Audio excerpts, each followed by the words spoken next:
ഞാൻ ചങ്ങനാശ്ശേരിയെക്കുറിച്ച് പറയുകയാണെങ്കിൽ എൻ്റെ ചങ്ങനാശ്ശേരിയിലെ ജീവിതം ആരംഭിക്കുന്ന എൻ്റെ അച്ഛൻ റെയിൽവേയിലായിരുന്ന കാരണം റെയിൽവേ ക്വാർട്ടേഴ്സിൽ ഞങ്ങൾ ബാല്യം തുടങ്ങിയതാണ്. അപ്പം സെൻറ്റ് ആൻസ് സ്കൂളിലാണ് എൻ്റെ എലിമെൻ്ററി തുടങ്ങിയത്. അവിടുന്ന് 4ാം ക്ലാസ് പാസ്സായിട്ട് സെൻറ്റ് ബർക്ക്മാൻസ് ഹൈസ്കൂളിൽ വന്നു. അതിനുശേഷം ചങ്ങനാശ്ശേരി NSSയിൽ നിന്ന് പ്രീ ഡിഗ്രിയും പാസ്സാക്കി. അപ്പോൾ ചങ്ങനാശ്ശേരി എൻ്റെ സ്വതസിദ്ധമായ സ്ഥലം, ജന്മസ്ഥലം എന്ന് പറഞ്ഞാൽ മാവേലിക്കര ആണെങ്കിൽ തന്നെ എനിക്ക് ചങ്ങനാശ്ശേരിയിലാണ് എൻ്റെ ഫ്രണ്ട്സ് കൂടുതൽ. ചങ്ങനാശ്ശേരിയെ കുറിച്ച് പറയുകയാണെങ്കിൽ ചെറുപ്പം മുതലേ വളർന്നതുകൊണ്ട് ചങ്ങനാശ്ശേരി എനിക്ക് ഇപ്പോഴും എൻ്റെ ജന്മനാടായിട്ടാണ്. ഞാൻ ആരെങ്കിലും ചങ്ങനാശ്ശേരിക്കാരാണോ എന്ന് ചോദിച്ചു കഴിഞ്ഞാൽ ഞാൻ ചങ്ങനാശ്ശേരി എവിടെയാണെന്ന് വരെ ചോദിക്കും. വാഴപ്പള്ളി അങ്ങനെയുള്ള പെരുന്ന അങ്ങനെയുള്ള കാര്യങ്ങളൊക്കെ ഇപ്പോഴും എൻ്റെ ഇതായിട്ടിരിക്കുന്നു.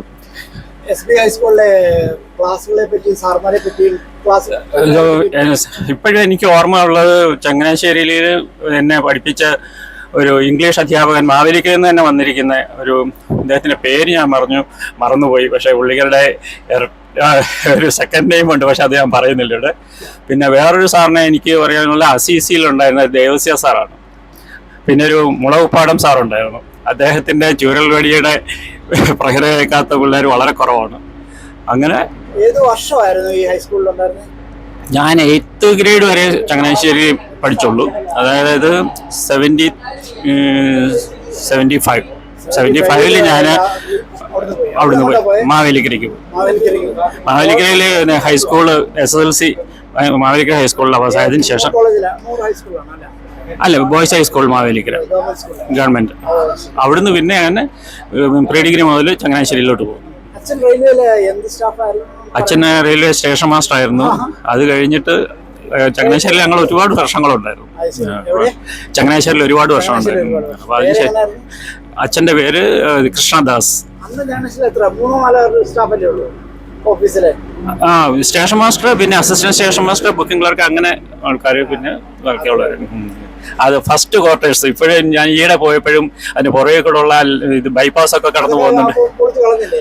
ക്വാർട്ടേഴ്സ് ഉണ്ട്, ഇപ്പോഴും ഉണ്ട്. നവീകരിച്ചു.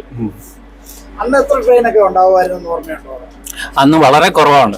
അതായത് അത് കരി എഞ്ചിനായിരുന്നു ഒന്നാമത്തെ കാര്യം. അത് ഭയങ്കരമായിട്ട് ഞാൻ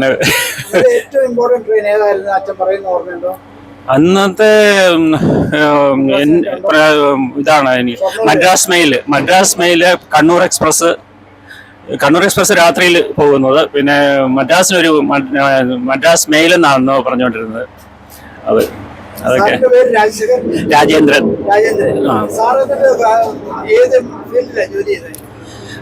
ഞാൻ അച്ഛൻ്റെ ഞാൻ ജോലി ചെയ്തെന്ന് പറഞ്ഞാൽ ഞാൻ ഡിഗ്രി പാസ്സായതിനു ശേഷം ഞാൻ ഡൽഹിക്ക് പോന്നു. ഡൽഹിയിലെ സ്റ്റേറ്റ് ഗവൺമെന്റിൽ വർക്ക് ചെയ്തു. അത് കഴിഞ്ഞിട്ട് ഞാൻ അല്ല ഞാൻ സ്റ്റേറ്റ് ഗവൺമെന്റിൽ തന്നെ ഡൽഹി വെച്ചിട്ട്.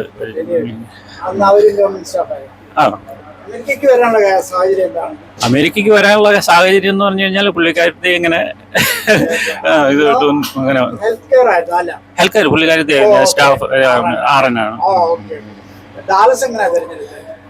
ഡാളസ് അല്ല പരിചയപ്പെട്ടത്. ആദ്യം ഞങ്ങൾ ന്യൂയോർക്കിലാണ് വന്നത്. ന്യൂയോർക്കിൽ വെതർ കണ്ടീഷൻ അത്ര ശരിയാകാത്തതുകൊണ്ട് അലർജി പ്രശ്നം കൊണ്ട് ഞങ്ങൾ മൂവ് ചെയ്തു ഡാളസിലോട്ട്. മക്കള് ഒരാള് ഡൽഹിയിലാണ്, മൂത്താള്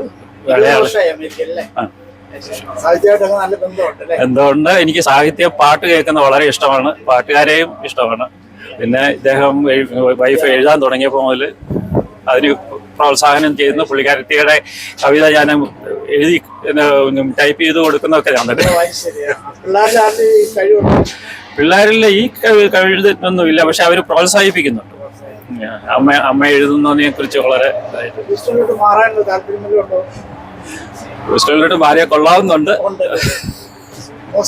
താങ്ക് യു.